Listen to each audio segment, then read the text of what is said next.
Yahudaa isin jettan san keessatti hin dalagamu. Subhaanallah mee ilaala musiiba.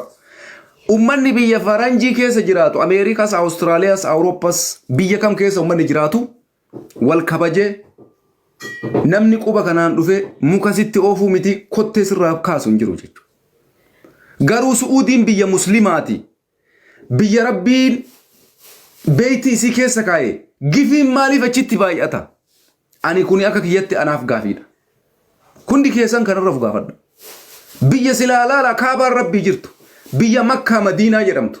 Biyya Nabii ergamaa Rabbii alayhi salaatu wassalaam. Badii biyya san keessa dalagamuu biyya faranjii keessatti namni kottee teetana sirraa kaasu hin jiru kottee matee tana. Isiin tun amma waan guddoomi. Muka duubaan dhaabatanii dongoraa mukaa si biraan dhaabachuu miti kottee matana nam sirraa kaasu hin jiru. Amma maal isiniin jechuu barbaade ergaan kun ilmaan arsee waraabaa viidiyoo kana. Ijoolleen teenna isin gootota.